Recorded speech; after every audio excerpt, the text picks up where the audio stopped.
Mempersembahkan My Smart Retake Bloom oleh Dr. Hajah Selina Hanafi, Dr. Hajah Suryani Mat Noor dan Muhammad Yusof Ahmad. Penyataan masalah.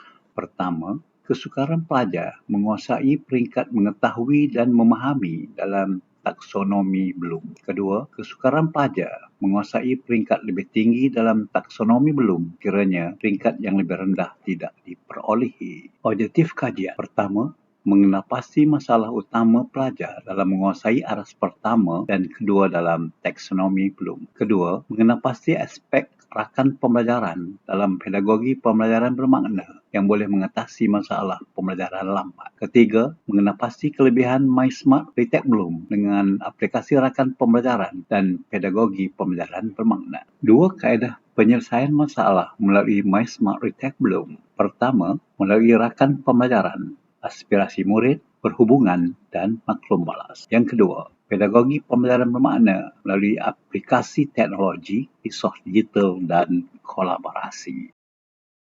Analisis soalan kajian 1.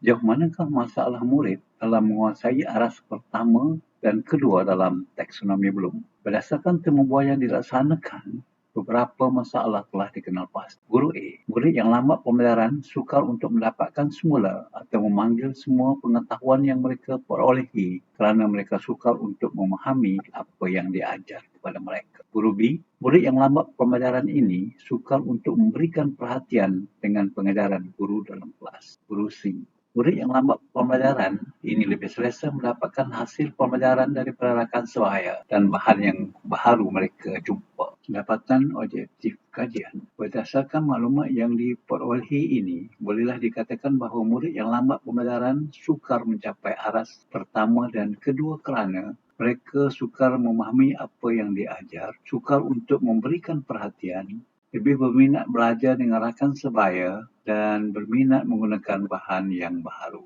Analisis soalan kajian 2. Adakah aspek rakan pembelajaran dalam amalan pedagogi pembelajaran bermakna yang boleh mengatasi masalah pembelajaran lambat dari aspek rakan pembelajaran dan pedagogi pembelajaran bermakna?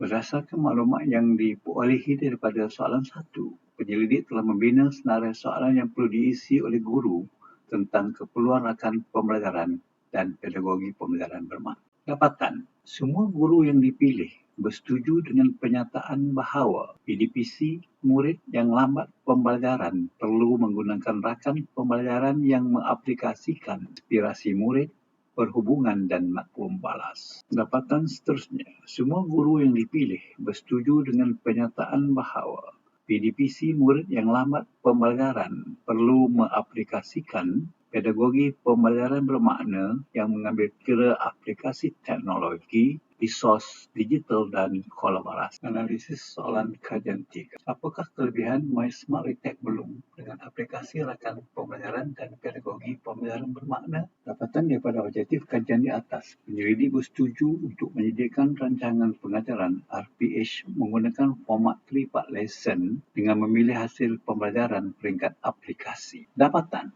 dalam RPH berkenaan objektif yang disediakan dan pada akhir pembelajaran, murid dengan penggunaan rakan pembelajaran dan pedagogi pembelajaran bermakna, murid berupaya memberikan objektif pembelajaran pada aras lain di bawah aras aplikasi. Kesimpulan akhir My Smart Retake Bloom adalah singkatan dari My Smart Reverse Taxonomy Bloom yang diperkenalkan bagi mengatasi kesukaran murid menguasai peringkat mengingati dan memahami dalam taksonomi Bloom bagi murid lemah. Adalah strategi yang memfokuskan kombinasi persekitaran pembelajaran murid dan amalan pedagogi pembelajaran bermakna, fokus yang melibatkan rakan pembelajaran murid yang melibatkan aspirasi murid, perhubungan dan maklum balas. Manakala fokus amalan pedagogi pembelajaran bermakna melalui aplikasi teknologi, resource digital dan kolaborasi. Akhirnya berjaya mengatasi masalah murid pembelajaran lambat, menjimatkan masa, mengaktifkan murid lebih mudah belajar dan murid melalui proses pembelajaran dengan seronok dan paling penting membolehkan murid menguasai aras mengingati dan memahami melalui PDPC pada aras aplikasi seolah-olah reverse taxonomy Bloom.